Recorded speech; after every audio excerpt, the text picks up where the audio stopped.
Hello everyone, and welcome to our Spotlight series, where we share current trends on the critical role resilience plays within organizations. I'm Pam Boris, your host and Chief Marketing Officer at MECU. And joining me today is Dr. Andrew Shatté, Chief Knowledge Officer and co-founder of MECU. Welcome, Andrew. Pam, thank you so much. It's a pleasure to be here. It's always a pleasure to talk to you. Resilience is often tested in the face of unexpected challenges. Can you share an experience where you saw the power of resilience to overcome a difficult situation? Yeah, for sure, Pam. I've been fortunate in my life and in my career to meet many people who are really paradigms of resilience. I've met parents who've lost their children to violence and channeled their grief to try to make their communities a little safer. I've met people who've lived with cancer for decades and triumphed over it. A couple of people that really come to mind for me is a gentleman who's become a friend, Colonel Todd. He was one of the highest level soldiers with boots on the ground in the surge in Iraq. He's a full bird colonel. He successfully defeated the Taliban, and then recognizing that a lot of the young men of the region flocked to the Taliban because they had no financial options, he then channeled his energy to grow business in the Baghdad area and become really a force for growth, which is really remarkable resilience, turning from opponent to friend.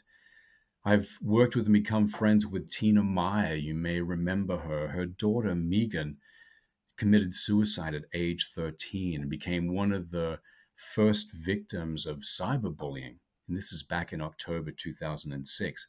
Tina created the Megan Meyer Foundation, and it's designed to prevent bullying and create awareness in schools. And that foundation, largely through Tina, has reached over 500,000 educators, students, and parents. So these are remarkable stories of resilience, but truth be told, great resilience is all around us. It's in the parents who are going to work and still parenting their kids. It's the stay-at-home parents who are working to nurture this new generation of kids. It's students in schools and colleges who are just out there trying to do their best day in and day out.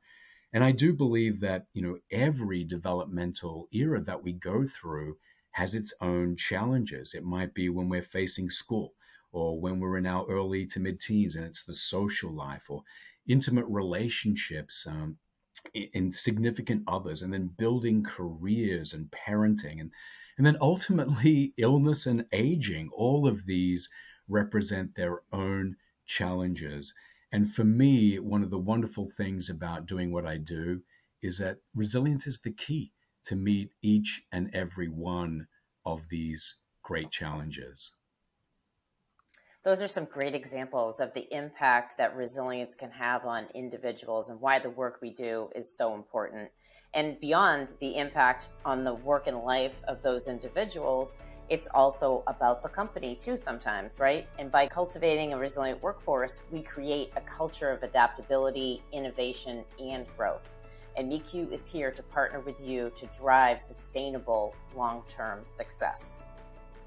What steps have you taken to build a more resilient workforce? Share your thoughts at events@mequilibrium.com and let's continue the conversation.